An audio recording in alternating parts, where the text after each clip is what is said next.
10 ವರ್ಷದ ಸಮಾನೋತ್ಸವದ ಉದ್ಘಾಟಕರಾಗಿ ಇದ್ದಂಥ ಪರಮ ಪೂಜ್ಯ 12 ಮಠದ ಸ್ವಾಮಿಗಳಿಗೆ ಪಾದಗಳಿಗೆ ನಮಸ್ಕರಿಸುತ್ತಾ, ಅದೇ ರೀತಿ ತಂದೆ ಸ್ವರೂಪರಾದಂಥ ನೇಮನಗೌಡರು ಪಾಟೀಲ್ ಅವರ ಪಾದಕ್ಕೆ ನಮಸ್ಕರಿಸುತ್ತಾ, ಗೆಳೆಯರಾದಂಥ ಎಸ್.ವಿ. ಬೆಳಗಲಿ ಅವರು ಸಿಂಡಿಕೇಟ್ ಸದಸ್ಯರು ಅವರಿಗೆ ವಂದಿಸುತ್ತಾ, ಸೋದರ ಸಮ್ಮಾನ ಚಂದ್ರಗೌಡ ಪಾಟೀಲ್ರೇ, ಅಶೋಕ್ ಬುಳವಣ್ಣರವರೇ, ಈ ಸಂಸ್ಥೆಯ ಅಧ್ಯಕ್ಷರೇ, ಸೆಕ್ರೆಟರಿ ಅವರೇ, ಮುತ್ತುಗೌಡ ಪಾಟೀಲ್ರವರೇ, ಈ ಸಂಸ್ಥೆಯ ಮುಖ್ಯ ಗುರುಗಳಾದಂಥ ಗೀತಾ ಕುಮಾರಸ್ವಾಮಿ ಮಠ ಅವರೇ, ಮಕ್ಕಳನ್ನ ಆಸ್ತಿ ಮಾಡಲು ಬಂದಂಥ ಎಲ್ಲ ತಂದೆ ತಾಯಿಗಳಿಗೆ ನಮಸ್ಕರಿಸುತ್ತಾ, ಈ ಸಂಸ್ಥೆ ಬಸಯ್ಯನವ್ರಿಗೆ ಕಲ್ಪನಾ ಇದ್ದಿದ್ದಿಲ್ಲ, ಇಷ್ಟು ದೊಡ್ಡದಾಗತ್ತಂತ ಅವರಿಗೆ ನಿಜವಾಗಿಯೂ ಅವ್ರು ಅನಿಸಿಲ್ಲ. 5 ಹುಡುಗರಿಂದ ಸಂಸ್ಥೆ ಪ್ರಾರಂಭವಾಗಿ 10 ವರ್ಷ ಇಂಥದ್ದೊಂದು ದೊಡ್ಡ ಸಂಸ್ಥೆನ ಅವ್ರು ಕನಸು ಕಂಡಿದ್ರೋ ಇಲ್ಲೋ ಗೊತ್ತಿಲ್ಲ. ಇದೊಂದು ನಮ್ಮೂರಿಗೆ ಒಂದು ಹೆಮ್ಮೆ ರೀತಿಯಾಗಿ ಬೆಳೆದೈತಿ. ಬೇರೆ ಬೇರೆ ಜಿಲ್ಲಾದಿಂದ ಎಲ್ಲಿ ಗುರುಕುಲ ನೂಲ್ವಿ ಹೆಸರು ಒಂದು ದೊಡ್ಡದು ಮಾಡಕ್ಕೆ ಇವರು ಕುಮಾರಸ್ವಾಮಿ ಮಠದ ಒಂದು ಕುಟುಂಬಸ್ಥರ ಕಾರಣ ಆಗೈತಿ. ನಮ್ಮ ನೂಲಿಗೆ ಮತ್ತೊಂದು ಇಷ್ಟೆಲ್ಲ ಸಂಸ್ಥೆ ಅದಾವೆ ನಮ್ಮ ಊರಾಗ. PH ಮಾಡ್ಯಾರ ಬೆಳಗಲಿ ಸರು, ಹೈಸ್ಕೂಲ್ ಅದಾವು, ಕನ್ನಡ ಮಾಧ್ಯಮ ಅದಾವು, ಇಂಗ್ಲೀಷ್ ಮಾಧ್ಯಮ ಅದಾವು, ಗುರುಕುಲ ಇದ್ದಿದ್ದಿಲ್ಲ. ಅದು ನಮ್ಮ ಕುಮಾರಸ್ವಾಮಿ ಫ್ಯಾಮಿಲಿ ಅವರಿಂದ ನಮ್ಮ ಊರಿಗೆ ಒಂದು ಒಳ್ಳೆ ಕಾರ್ಯಕ್ರಮ ಮಾಡ್ಯಾರ. ಈ ಸಂಸ್ಥೆಗೆ ಇವ್ರಿಗೆ ಇನ್ನೂ ಕಲ್ಪನಾ ಮುಂದಿಂದು ಮಾಡ್ಕೊಂಡಾರ. ಅವರು ಇಷ್ಟು 10 ವರ್ಷದಾಗ ಇಷ್ಟು ದೊಡ್ಡದಾಗೈತಿ, ಇನ್ನು ಮುಂದೂ ದೊಡ್ಡದಾಗೈತಿ.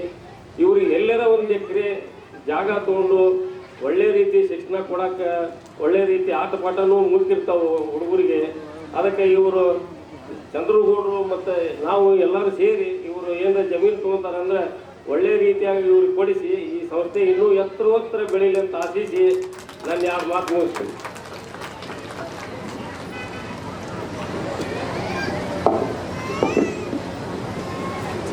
ಶ್ರೀ DS ಸಿದ್ದನಗೌಡರು ಸರ್ ಅವರಿಗೂ ಮಾತನಾಡಿದರೆ ಅವ್ರಿಗೂ ಹೃತ್ಪೂರ್ವಕವಾಗಿ ಧನ್ಯವಾದಗಳನ್ನು ತಿಳಿಸುತ್ತಾ, ಇದೀಗ ಶ್ರೀ MK ಪಾಟೀಲ್ ಸರ್ ಮುಖ್ಯೋಪಾಧ್ಯಾಯರು SK ಪಾಟೀಲ್ ಬಾಲಕಿಯರ ಪ್ರೌಢಶಾಲೆ ಅದರಗೊಂಚಿ ಇವರಿಂದ.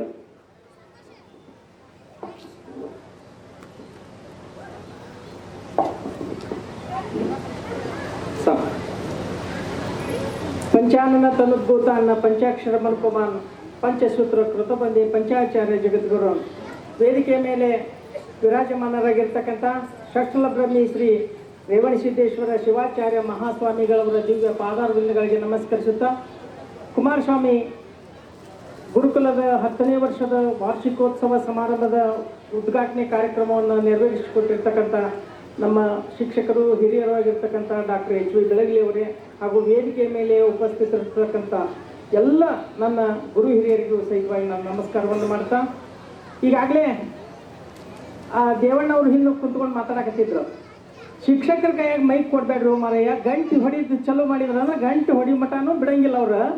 ಆದ್ರೆ ನಮಗೊಂದು ಎಚ್ಚರಿಕೆ ಕೊಟ್ಟರು ಅವರು, ನೀ ದೌಡು ಚಲೋ ಮಾಡಿ ದೌಡು ಬಂದ್ ಮಾಡಿದಿ ಚಲೋ ಆತಿ, ಇಲ್ಲಿಕಂದ್ರೆ 10 ಕಡೆ ಬಡಿಗೆ ಐತಿ, ಆ ಬಡಿಗೆ ತೊಗೊಂಡು ತಿಂತೈತಿ ನಿನಗೆ ಅಂತಂದ. ಅದಕ್ಕೆ ನಾ ಏನು ಭಾಳ ತನಕ ಮಾತಾಡೋದಿಲ್ಲ, 2 ಮಾತುಗಳನ್ನು ಹೇಳಿ ನನ್ನ ಮಾತುಗಳಿಗೆ ವಿರಾಮವನ್ನು ಕೊಡ್ತಾ ಇದ್ದೀನಿ. ಯಾಕಂದ್ರೆ ಶಿಕ್ಷಕರಾಗಿದ್ದ ಮೇಲೆ 2 ಮಾತುಗಳನ್ನು ಹೇಳಲೇಬೇಕು. ನಾ ಎಲ್ಲ ನಮ್ಮ ಶಿಕ್ಷಕರ ಪರವಾಗಿ ಅಂದ್ರೆ ಬೆಳಗಲಿ ಬಂಡವಾಳ ಸರ್ ಆಗಿರ್ಬೋದು, ಹಾದಿಮನ್ ಸರ್ ಆಗಿರ್ಬೋದು, ಎಲ್ಲರ ಪರವಾಗಿ ನಾ 2 ಮಾತುಗಳನ್ನು ಹೇಳಲಿಕ್ಕೆ ಇಷ್ಟಪಡ್ತಾ ಇದ್ದೀನಿ. ಕುಮಾರಸ್ವಾಮಿ ಗುರುಕುಲ ಅಂತಂತಂದ್ರೆ ಈಗಾಗಲೇ ಹಿಂದಿನ ಆಗಲೇ ಎಲ್ಲರೂ ಸಹಿತ ಪಾಲಕರಾಗಿರ್ತಕ್ಕಂಥವ್ರು ಹೇಳಿರ್ಲು, ಅರಳಿಯವರ ಭಾಳ ಎಳೆಯಾಗಿ ಬಿಡಿಸಿ ಹೇಳಿದರು.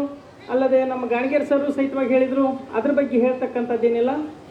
ಯಾವಾಗಲೂ ಒಂದು ದೊಡ್ಡದಾಗಿರ್ತಕ್ಕಂಥ ಆಲದ ಮರದ ಕೆಳಗೆ ಸಣ್ಣದಾಗಿರ್ತಕ್ಕಂಥ ಯಾವ ಕಸನೂ ಸಹಿತವಾಗಿ ಒಂದು ಯಾವುದೇ ಗಿಡನೂ ಸಹಿತ ಬೆಳೆದಿಲ್ಲ ಅನ್ನುವಂಥ ಒಂದು ನೀತಿ ಒಳಗೆ ಇದ್ರೂ ಸಹಿತವಾಗಿ ದೊಡ್ಡ ಶಿಕ್ಷಣ ಸಂಸ್ಥೆಗಳ ಮಧ್ಯದೊಳಗೂ ಸಹಿತವಾಗಿ ಉತ್ತಮವಾಗಿರ್ತಕ್ಕಂಥ ಮಕ್ಕಳಿಗೆ ಜ್ಞಾನವನ್ನು ಕಲಿಸಿಕೊಡ್ತಕ್ಕಂಥ ಒಂದು ಗುರುಕುಲ ಹುಟ್ಟಿಕೊಂಡೈತಿ ಅಂತಂದ್ರೆ ಅದು ನಮ್ಮೆಲ್ಲರಿಗೂ ಸಹಿತವಾಗಿ ಹೆಮ್ಮೆ ತರ್ತಕ್ಕಂಥ ವಿಚಾರ. ಆ ಒಂದು ಗುರುಕುಲವನ್ನು ಇನ್ನಷ್ಟು ಹೆಚ್ಚಿನ ಪ್ರಮಾಣದೊಳಗೆ ನಾವು ಬೆಳೆಸಬೇಕು ಅಂತೇಳಿ ಈಗಾಗಲೇ ಶ್ರೀಮಾನ್ಯ ಸಿದ್ದನಗೌಡರವರು ಸಹಿತವಾಗಿ ಹೇಳಿದರು. ಅದು ಅವರು ಬೆಳೆಸಿಕೊಡ್ತಕ್ಕಂಥ ಆ ಸಂಸ್ಥೆ ಮುಂಬರ್ತಕ್ಕಂಥ ದಿನದೊಳಗೆ ಅಂದರೆ ಸುವರ್ಣ ಮಹೋತ್ಸವವನ್ನು ಆಚರಣೆ ಮಾಡೋದ್ರೊಳಗಾಗಿ ಇನ್ನೂ ಉತ್ತಮವಾಗಲಿ ಎಂಬತಕ್ಕಂಥ ಆಶಯವನ್ನು ವ್ಯಕ್ತಪಡಿಸಿದರು. ಧನ್ಯವಾದಗಳನ್ನು ಅರ್ಪಿಸ್ತಾ ಇದ್ದೇವೆ ಅವ್ರಿಗೆ. ಜೊತೆಗೆ ಪ್ರತಿಯೊಬ್ಬ ಮನುಷ್ಯನಾಗಿರ್ತಕ್ಕಂಥವನು ಸಹಿತವಾಗಿ ಜೀವನದೊಳಗ 3 ಋಣಗಳು ಮನುಷ್ಯನ ಮೇಲೆ ಇರ್ತಾ ಇದ್ದಾವೆ. ಒಂದನೇದಾಗಿ ತಂದೆ ತಾಯಿಗಳ ಋಣ, ಎರಡನೇದಾಗಿ ಗುರುಗಳ ಋಣ, ಮೂರನೇದಾಗಿ ಸಮಾಜದ ಋಣ. ಈ 3 ಋಣಗಳನ್ನು ಯಾವ ವ್ಯಕ್ತಿ ಪರಿಪೂರ್ಣ ಮಾಡ್ತಾ ಇದ್ದಾನೋ ಆ ವ್ಯಕ್ತಿ ಸಮಾಜದೊಳಗೆ ಉತ್ತಮವಾಗಿರಲಿಕ್ಕೆ ಸಾಧ್ಯತೆ ಐತಿ ಅನ್ನೋದನ್ನ ಶ್ರೀ ಕುಮಾರಸ್ವಾಮಿ ಮಠ ಅವರು ಈಗಾಗಲೇ ತಿಳಿಸಿಕೊಟ್ಟಿದ್ದಾರೆ. ನಮಗೆಲ್ಲರಿಗೂ ಸಹಿತವಾಗಿ ಕಣ್ಣಿಗೆ ಕಾಣುವ ರೀತಿಯೊಳಗೆ ಮಾಡಿದ್ದಾರೆ. ಅವರು ತಂದೆ ತಾಯಿಗಳಿಗೂ ಸಹಿತ ಉತ್ತಮ ಹೆಸರನ್ನು ತಂದಿದ್ದಾರೆ, ಗುರುಗಳಿಗೂ ಸಹಿತವಾಗಿ ಉತ್ತಮ ಹೆಸರನ್ನು ತಂದಿದ್ದಾರೆ. ಜೊತೆಗೆ ಸಮಾಜವನ್ನು ತಿದ್ದುವಂಥ ಕೆಲಸವನ್ನೂ ಸಹಿತವಾಗಿ ಅವ್ರು ಮಾಡಿದ್ದಾರೆ. ಆ ಒಂದು ಕೆಲಸದೊಳಗೆ ಅವರು ಯಶಸ್ವಿಗೊಂಡಿದ್ದಾರೆ. ಅವರಿಗೆ ಮುಂಬರ್ತಕ್ಕಂಥ ದಿನದೊಳಗೆ ದೇವರು ಒಳ್ಳೆಯ ಆರೋಗ್ಯವನ್ನು ಕೊಟ್ಟು ಇನ್ನೂ ನಮ್ಮ ಸಮಾಜದಲ್ಲಿರ್ತಕ್ಕಂಥ ಮಕ್ಕಳನ್ನು ಮುಂದೆ ತರ್ತಕ್ಕಂಥ ಶಕ್ತಿಯನ್ನು ಕೊಡಲಿ ಅಂತ ಹೇಳ್ತಾ ಈಗಾಗಲೇ 2 ಮಾತುಗಳನ್ನು ಹೇಳಲಿಕ್ಕೆ ನನಗೆ ಅವಕಾಶ ಮಾಡಿಕೊಟ್ಟಿರ್ತಕ್ಕಂಥ ತಮ್ಮೆಲ್ಲರಿಗೂ ಸಹಿತವಾಗಿ ನಾನು ಅಭಿನಂದನೆ ಸಲ್ಲಿಸಿ ನನ್ನ 2 ಮಾತುಗಳನ್ನು ಮುಗಿಸ್ತಾ ಇದ್ದೇನೆ. ನಮಸ್ಕಾರ. ಜೈ ಹಿಂದ್, ಜೈ ಕರ್ನಾಟಕ. ಎಂ.ಕೆ. ಪಾಟೀಲ್ ಗುರುಗಳು ಈ ಕಾರ್ಯಕ್ರಮವನ್ನು ಉದ್ದೇಶಿಸಿ ಮಾತನಾಡಿದರು. ಅವರಿಗೆ ಈ ಸಂಸ್ಥೆಯ ವತಿಯಿಂದ ಹೃತ್ಪೂರ್ವಕವಾಗಿ ಧನ್ಯವಾದಗಳನ್ನು ತಿಳಿಸುತ್ತಾ, ಇದೀಗ ಶ್ರೀ ಎನ್.ಬಿ. ದ್ಯಾಪುರ್ ಗುರುಗಳು, ನನ್ನ ಪ್ರೀತಿಯ ನೆಚ್ಚಿನ ಶಿಕ್ಷಕರು ಹಾಗೂ ಕಲಾವಿದರು ಧಾರವಾಡ, ತಮ್ಮನ್ನೆಲ್ಲ ಉದ್ದೇಶಿಸಿ ಈ ಕಾರ್ಯಕ್ರಮನ ಉದ್ದೇಶಿಸಿ 1-2 ಮಾತುಗಳನ್ನ ಮಾತಾಡಬೇಕಂತ ಅವರಲ್ಲಿ ವಿನಂತಿಸ್ತೇನೆ.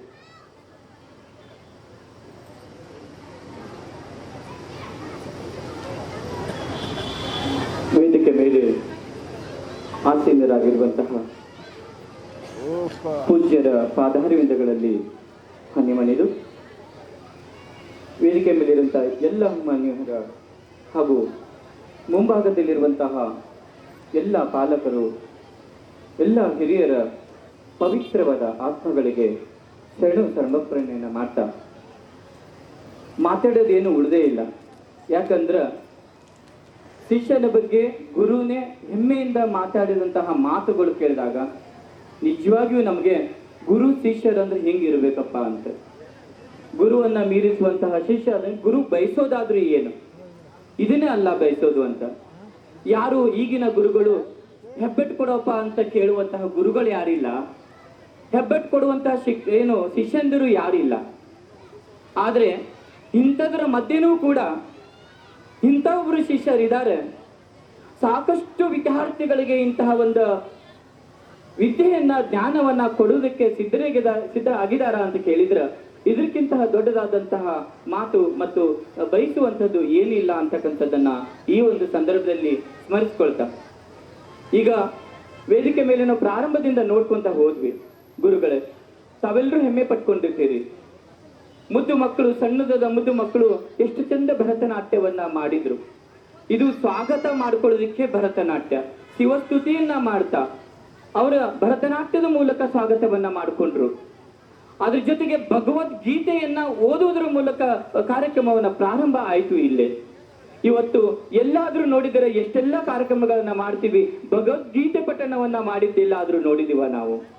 ಸಾಕಷ್ಟು ಕಾರ್ಯಕ್ರಮಗಳನ್ನು ನೋಡ್ತೀವಿ, ಆದ್ರೆ ಭಗವದ್ಗೀತೆ ಪಠಣೆ ಮಾಡ್ತಕ್ಕಂಥ ಕಾರ್ಯಕ್ರಮ ಅಪರೂಪದಲ್ಲಿ ನೋಡಿರ್ತಕ್ಕಂಥದ್ದು ನಾವೇನಾದ್ರೂ ಇದೆ ಅದು ಈ ಗುರುಕುಲದಲ್ಲಿ ಅಂತಕ್ಕಂಥದ್ದನ್ನ ನಾವು ಬಹಳ ಹೆಮ್ಮೆ ಅಂತ ಹೇಳ್ತಕ್ಕಂಥದ್ದು.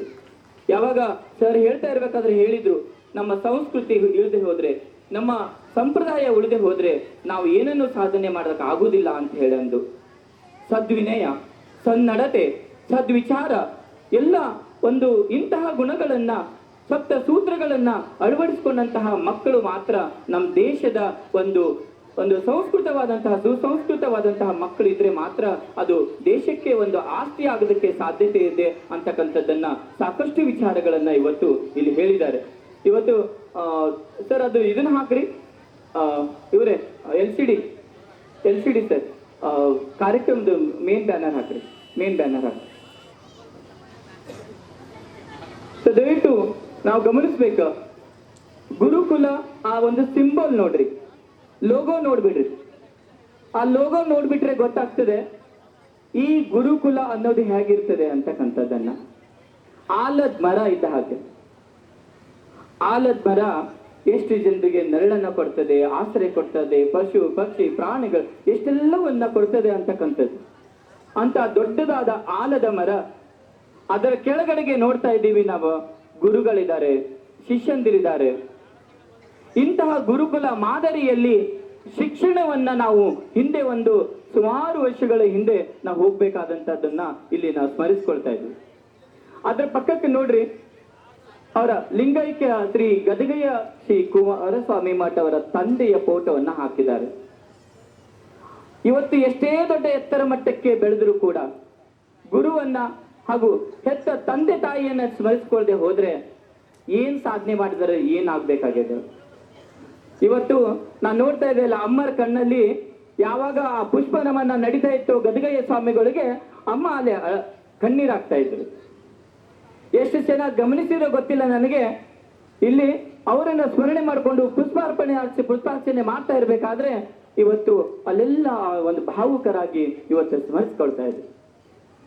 ಅವರ ಆಶೀರ್ವಾದವನ್ನ, ಅವರ ಸ್ಮರಣೆಯನ್ನ ಅವರು ಇಲ್ಲ ಅಂದ್ರೂ ಕೂಡ ಅವರ ಶಕ್ತಿ ಇವತ್ತಿಂತ ಕೆಲಸ ಮಾಡೋದಕ್ಕೆ, ಆಶೀರ್ವಾದ ಇವತ್ತಿಂತ ಮಾಡೋದಕ್ಕೆ ಸಾಧ್ಯ ಆಗಿದೆ ಅಂತಕ್ಕಂಥದ್ದನ್ನ ಸ್ಮರಿಸ್ಕೊಳ್ಳೋ ರೀತಿಯೊಳಗೆ ಇವತ್ತು ಮಕ್ಕಳಿದ್ದಾರೆ. ಗುರುವನ್ನೇ ಸ್ಮರಿಸ್ಕೊಳ್ಳುವಂತ ಮಕ್ಕಳಿದ್ದಾರೆ ಅಂದ್ರೆ ಇದಕ್ಕಿಂತ ದೊಡ್ಡದು ಏನಾಗ್ಬೇಕಾಗ್ಯದ ಅಂತ, ಇದು ಬೇಕಾಗ್ಯದ ನಮಗ ಅಂತ ಅಂದ. ಅದ್ರ ಜೊತೆಗೆ ಇವತ್ತಿನ ಕಾರ್ಯಕ್ರಮದ ಅಧ್ಯಕ್ಷತೆ ಯಾರು ವಹಿಸ್ಕೊಂಡಾರ ಸ್ವಲ್ಪ ಗಮನಿಸ್ರಿ. ಅಧ್ಯಕ್ಷತೆಯನ್ನ ಅವರ ತಾಯಿ ಮಾತೋಸ್ತ್ರಿ ಅವರಿಗೆ ಕೊಟ್ಟಿದ್ದಾರೆ. ಈ ಕಾರ್ಯಕ್ರಮದ ಅಧ್ಯಕ್ಷತೆಯನ್ನ ಆ ಮಾತೆ ತಾಯಿಯವರು ದಾಕ್ಷಾಯಿಣಿಯವರು ಇವತ್ತು ಕಾರ್ಯಕ್ರಮದ ಅಧ್ಯಕ್ಷತೆಯನ್ನು ವಹಿಸಿಕೊಂಡಾರ. ಅಪ್ಪನನ್ನ ಸ್ಮರಿಸಿಕೊಳ್ತಾರೆ, ಅಮ್ಮನನ್ನ ಪ್ರಸ್ತುತ ಅವರನ್ನ ಅಧ್ಯಕ್ಷರಾಗಿ ಕಾರ್ಯಕ್ರಮದಲ್ಲಿ ವೇದಿಕೆ ಮೇಲೆ ಅವರನ್ನ ಕೂಡಿಸಿದ್ದಾರೆ. ಅವ್ರ ದೊಡ್ಡಪ್ಪ, ಅವ್ರ ಚಿಕ್ಕಮ್ಮ, ಅವ್ರ ಜೊತೆಗೆ ಹಿಂದ್ಗಡೆ ಅವರನ್ನು ಕೂಡ ಇವತ್ತು ಅವ್ರ ಜೊತೆಗೆ ಇಲ್ಲಿ ವೇದಿಕೆ ಮೇಲೆ ವಿರಾಜಿಸಿದ್ದಾರೆ. ಇಂತಹ ಪೂಜ್ಯರ ಇದರ ಬೆಳಗಲಿ ಸರ್ ಅವರೆಲ್ಲ ಅವ್ರಿಗೆ ಮಾರ್ಗದರ್ಶನ ಮಾಡಿದ್ರು. ಸರ್ ಕಾರ್ಯಕ್ರಮ ಹೇಗ್ ಮಾಡೋದು, ಏನ್ ಮಾಡೋದು ಅಂತ. ಇಲ್ಲ, ಒಬ್ಬರ ಸಾನ್ನಿಧ್ಯ ಬೇಕಾಗ್ತದೆ. ಗುರುವಿನ ಸಾನ್ನಿಧ್ಯದಲ್ಲಿ ನಾವು ಯಾವುದೇ ಕಾರ್ಯಕ್ರಮವನ್ನು ಮಾಡೋದು ಅದು ಶೋಭೆ ತರುವಂತದ್ದು ಅಲ್ಲ. ಎಂತದೇ ನಾವು ಎಷ್ಟು ದೊಡ್ಡ ಸಾಧಕರನ್ನ ಕರೆಸಿ ವೇದಿಕೆ ಮೇಲೆ ಕುಂತಿದ್ರು ಕೂಡ ಆ ಎಲ್ಲ ಸಾಧಕರಿಗೆ ಸ್ಫೂರ್ತಿ ಅಂತ ಕೇಳಿದ್ರೆ ಆಶೀರ್ವಾದ, ಒಬ್ಬರ ಸಾನ್ನಿಧ್ಯ ಬೇಕಾಗ್ತದೆ. ಅಂತಹ ಸಾನ್ನಿಧ್ಯ ಯಾರು ಮಾಡಬೇಕು ಅಂತ ವಿಚಾರ ಬಂದಾಗ ಅವರು ಎಲ್ಲವರ ಗುರುಗಳ ಮಾರ್ಗದರ್ಶನವನ್ನು ಪಡ್ಕೊಂಡು ತಪೋರತ್ನ ಸಟಸ್ಥಲ ಬ್ರಹ್ಮೆ ಪೂಜ್ಯ ರೇವಣಸಿದ್ಧ ಶಿವಾಚಾರ್ಯ ಮಹಾಸ್ವಾಮಿಗಳು ಇವತ್ತ ಸಾನ್ನಿಧ್ಯ ವಹಿಸಿಕೊಂಡಿದ್ದೆ ಇವತ್ತು ಈ ವೇದಿಕೆಗೆ ಎಷ್ಟೊಂದು ಕಳೆಯನ್ನ ಇವತ್ತು ಕೊಡ್ತಾ ಇದೆ ಅಂತ. ಇಂತಹ ಇವೆಲ್ಲವುಗಳನ್ನ ಸಂಸ್ಕಾರವನ್ನ ಇವತ್ತು ನಮ್ಮ ಮಕ್ಕಳಿಗೆ ಸಿಗಬೇಕಾಗಿದೆ. ಒಂದಕ್ಕೆ ಸೂಕ್ಷ್ಮವಾಗಿ ಗಮನಿಸಿರಿ ಗೊತ್ತಿಲ್ಲ, ವೇದಿಕೆ ಮೇಲೆ ನಾವು ಓಡಾಡ್ತಾ ಇರ್ಲಿಲ್ಲ, ಆ ಮ್ಯಾನೇಜ್ಮೆಂಟ್ ಒಂದು ಹುಡುಗ ಮಾಡ್ತಾ ಇದ್ದ. ಗಮನಿಸಿದರೆ ನೀವು, ಒಬ್ಬ ಹುಡುಗ ಓಡಾಡ್ತಾ ಎಲ್ಲರನ್ನ ಆ ಶಾಲೆ ಕೊಡ್ತಾ ಇರ್ಬೇಕಾದ್ರೆ ಆ ಶಾಲೆನ ತಗೊಂಡ್ ಬರ್ತಾ ಇದ್ದ. ಬರೀ ಒಂದು ಮಾತು ನನ್ನ ಬಾಯಲ್ಲಿ ಬರುವುದ್ರ ಒಳಗನ ಸರ್ ಆಯ್ತು ಸರ್ ಮಾಡ್ಬಿಡ್ತೀನಿ ಅಂತ ಹೇಳಂದು ಆ ಮಾಲೆನ ಅವ್ರದ್ದು ಶಾಲೆ ಮಾಲೆ ಇಸ್ಕೊಂಡ್ ಬರ್ತಿದ್ದ. ಆ ಒಂದು ಏನು ಕ್ಯಾರಿ ಬ್ಯಾಗ್ಗೆ ಹಾಕ್ತಾ ಇದ್ದ. ಆ ಕ್ಯಾರಿ ಬ್ಯಾಗ್ ತಗೊಂಡು ಹೋಗಿ ಅದು ಯಾರ್ದು ಸನ್ಮಾನ ಅವ್ರ ಕಡೆ ಹೋಗಿ ಇರ್ತಾ ಇದ್ದ. ಇವತ್ತಿಷ್ಟು ಸಣ್ಣ ವಯಸ್ಸಲ್ಲಿ ಆ ಹುಡುಗ ಅಷ್ಟು ಮ್ಯಾನೇಜ್ ಮಾಡ್ತಾನ ಅಂತ ಕೇಳಿದ್ರೆ ಇವತ್ತು ಹೇಗೆ ಬಸಯ್ಯ ಸರ್ ಅವರಿಗೆ, ಬಸಯ್ಯ ಸರ್ ಜೊತೆಗೆ ಬಸಯ್ಯ ಸರ್ ತರಹ ಆ ವ್ಯಕ್ತಿ ದೊಡ್ಡ ವ್ಯಕ್ತಿ ಆಗುವುದಕ್ಕೆ ಸಾಧ್ಯತೆ ಇದೆ ಅಂತಕ್ಕಂಥ ಅವ್ರ ಪಾಲಕರು ಬಹಳಷ್ಟು ಹೆಮ್ಮೆ ಪಡಬೇಕು. ಅಂತಹ ರೀತಿ ಒಳಗನ ಇವತ್ತು ಎಲ್ಲ ಮಕ್ಕಳನ್ನ ಬೆಳೆಸುವಂತಹ ಕೆಲಸವನ್ನ ಆ ಹುಡುಗನನ್ನ ಇಲ್ಲೆಲ್ಲ ನೀವು ಬೆಳಗ್ಗೆ ಬಂದು ನೋಡಿರಲಿಲ್ಲ ಗೊತ್ತಿಲ್ಲ, ಇವತ್ತು ಅಲ್ಲಿ ಏನೆಲ್ಲ ಅರೇಂಜ್ಮೆಂಟ್ ಮಾಡಿದೀವಿ ಮಕ್ಕಳೇ ಮಾಡಿದ್ದಾರೆ. ಶಿಕ್ಷಕರ ಮಾರ್ಗದರ್ಶನದೊಳಗ ಇವತ್ತು ಅಲ್ಲಿ ಏನೆಲ್ಲ ಅರೇಂಜ್ಮೆಂಟ್ ಮಾಡಿದೀವಿ ಅದೆಲ್ಲವನ್ನು ಕೂಡ ಮಕ್ಕಳು ನಿಂತುಕೊಂಡು ಎಷ್ಟು ನೀಟಾಗಿ ಮಾಡಿದ್ದಾರೆ ಅಂದ್ರೆ ಇವತ್ತು ಏನು 3 ವರ್ಷದ ಬುದ್ಧಿ 100 ವರ್ಷದವರೆಗೆ ಅಂತ ಹೇಳ್ತೀವಿ. ಇಂತಹ ಚಿಕ್ಕ ವಯಸ್ಸಿನಲ್ಲಿ ಅವರಿಗೆ ಕೊಡಬೇಕಾದಂತಹ ಸಂಸ್ಕೃತಿಯನ್ನ ಕೊಟ್ಟಿದ್ದೆ ಆದ್ರೆ ಆ ಮಕ್ಕಳು ಇವತ್ತು ದೊಡ್ಡ ಮರವಾಗಿ ಆಲದ ಮರ ತರ ಬೆಳೆಯುವುದಕ್ಕೆ ಸಾಧ್ಯತೆ ಆಗದ ಅಂತಕ್ಕಂಥದ್ದನ್ನ ಇವತ್ತು ಈ ಕಾರ್ಯಕ್ರಮವೇ ಸಾಕ್ಷಿಯಾಗಿದೆ ಅಂತಕ್ಕಂಥದ್ದನ್ನ ಇವತ್ತು ಬಹಳ ಹೆಮ್ಮೆಯಿಂದ ನಾವು ನೆನಪಿಸ್ಕೊಳ್ಬೇಕಾದಂಥದ್ದು. ಸಾಕಷ್ಟು ವಿಚಾರಗಳನ್ನ ಹಂಚಿಕೊಂಡಿದ್ದಾರೆ. ಈಗ ಅರ್ಧ ತಾಸು ಲೇಟ್ ಆಗ್ಯದ. ನಾವು 1-1:30 ಕಾರ್ಯಕ್ರಮ ಮುಗಿಸ್ಬೇಕು ಅಂತಕ್ಕಂಥದ್ದನ್ನ ಇಟ್ಕೊಂಡಿದೀವಿ. ಕಾರ್ಯಕ್ರಮ ಪ್ರಾರಂಭ ಆಗುದು ಲೇಟ್ ಆಗಿದ್ದಕ್ಕೆ ಕಾರ್ಯಕ್ರಮ ಮುಗಿತಾ ಇರೋದು ಸ್ವಲ್ಪ ತಡವಾಗಿದೆ. ಬಹಳ ಊಟದ ಟೈಮು ಕೂಡ ಆಗಿದೆ. ಈ ಒಂದು ವೇದಿಕೆ ಕಾರ್ಯಕ್ರಮದಲ್ಲಿ ನಮ್ಮ ಪೂಜ್ಯರ ಆಶೀರ್ವಾದ ನಾವು ಕೇಳಬೇಕಾಗಿದ್ದು ಬಹಳ ಮುಖ್ಯವಾಗಿದೆ. ಹಾಗಾಗಿ ಹೆಚ್ಚಿಗೆ ಸಮಯ ತೆಗೆದುಕೊಳ್ಳಲ್ಲ. ಈ ತರ ಈ ಒಂದು ಬಸಯ್ಯ ಅವರು ಹಾಗೂ ಅವರ ಧರ್ಮಪತ್ನಿಯಾದಂತಹ ಗೀತಾ ಮೇಡಮ್ ಅವರಿಗೆ ತಮ್ಮೆಲ್ಲರ ವೇದಿಕೆ ಮೇಲಿರುವಂತಹ ಎಲ್ಲ ಗಣ್ಯರ ಆಶೀರ್ವಾದ ಹಾರೈಕೆ ತಮ್ದಿರ್ಬೇಕು. ಎಲ್ಲ ಮಹನೀಯರದ್ದು ಕೂಡ ಸಪೋರ್ಟು ನಿಮ್ದೆಲ್ಲ ಒಂದು ಸಹಕಾರ ಇದ್ದಿದೆ ಆದ್ರೆ ಇವತ್ತು ಹಗಲು ರಾತ್ರಿ ಕೆಲಸ ಮಾಡಕ ಇಂತಹ ಮಾರ್ಗದರ್ಶಕರ ಗುರುಗಳ ಆಶೀರ್ವಾದದೊಂದಿಗೆ ಅವರು ಸದಾ ಮಾಡೋದಕ್ಕೆ ಸಿದ್ಧರಾಗಿದ್ದಾರೆ. ನೀವು ನಿಮ್ಮ ಮಕ್ಕಳಿಗೆ ಒಂದು ಎಷ್ಟು ಮಾರ್ಕ್ಸ್ ತಗೊಂಡದಲ್ಲ ಮುಖ್ಯವಲ್ಲ, ಅವನ ಮಗು ಇವತ್ತು ಸಮಾಜದಲ್ಲಿ ಹೇಗೆ ಬದುಕ್ತಾ ಇದ್ದಾನ, ಎಷ್ಟು ಗೌರವಿತ ಈಗ ಹೇಳ್ಬೇಕು ಎಲ್ಲರೂ, ಇದು ನನ್ನ ಮಗು ಅಂತ ಹೆಮ್ಮೆಯಿಂದ ಹೇಳ್ಕೊಳ್ಳುವಂತ ಆ ಮಗು ಆದ್ರೆ ಸಾಕು. ಇವತ್ತು ಗುರುಗಳು ಇವತ್ತು ನನ್ನ ವಿದ್ಯಾರ್ಥಿ ಅಂತ ಹೆಮ್ಮೆಯಿಂದ ಹೇಳ್ಕೊಳ್ಳುವಂತ ವಿದ್ಯಾರ್ಥಿ ಆದ್ರೆ ಸಾಕು ಅಂತ ರೀತಿ ಒಳಗ ಆ ಮಕ್ಕಳನ್ನ ಬೆಳವಣಿಗೆ ಮಾಡ್ತಾ ಇದ್ದಾರೆ. ನೀವೆಲ್ಲ ಪಾಲಕರು ಅವ್ರಿಗೆ ಮೇಡಮರಿಗೆ ಬಂದು ಮಕ್ಕಳನ್ನ ಹಚ್ಚಾಕ್ ಬಂದಾಗ, ಅಡ್ಮಿಷನ್ ಮಾಡ್ಸಕ್ ಬಂದಾಗ ಅವ್ರು ಇನ್ಫಾರ್ಮೇಶನ್ ಕೊಡ್ತಕ್ಕಂಥದ್ದು ಯಾವ ರೀತಿ ಇತ್ತು ಅನ್ನೋದು ನಾ ಏನು ಹೇಳ್ಬೇಕಾಗಿಲ್ಲ. ನೀವು ಅದನ್ನ ಅರ್ಥ ಮಾಡ್ಕೊಂಡಿರಿ. ಇವತ್ತು ಇಷ್ಟು ಜನ ಬಂದಿರಿ ಅಂತ ಕೇಳಿದ್ರೆ ಇದೇ ಒಂದು ದೊಡ್ಡ ಸಾಕ್ಷಿ. ಈ ಕುಮಾರೇಶ್ವರ ಒಂದು ಗುರುಕುಲದ ಒಂದು ಮೇಲೆ ತಾವಿಟ್ಟಂತ ಅಭಿಮಾನ ಒಂದು ಇದು ಇಲ್ಲ ಸಾಕ್ಷಿ ಆಗಿದೆ ಅಂತ ಹೇಳ್ತಾ, ಈಗ ನನಗೆ ಈ ಒಂದು ವೇದಿಕೆಯಲ್ಲಿ ಮಾತನಾಡೋದಕ್ಕೆ ಅವಕಾಶವನ್ನ ಕೊಟ್ಟು ಈ ಎಲ್ಲ ಹಿರಿಯರ ಸಮ್ಮುಖದಲ್ಲಿ ನನ್ನೆರಡು ವಿಚಾರಗಳನ್ನು ಹಂಚಿಕೊಳ್ಳಲಿಕ್ಕೆ ತಾವೆಲ್ಲ ಅವಕಾಶ ಮಾಡಿಕೊಟ್ಟಿದ್ದೀರಿ. ತಮಗೆ ಮತ್ತೊಮ್ಮೆ ಮಗ್ದೊಮ್ಮೆ ತುಂಬು ಹೃದಯದ ಧನ್ಯವಾದಗಳನ್ನ ಅರ್ಪಿಸ್ತಾ ನನ್ನ 4 ಮಾತನ್ನ ಮುಗಿಸ್ತಾ ಇದ್ದೀನಿ. ತುಂಬು ಹೃದಯದ ಧನ್ಯವಾದಗಳು.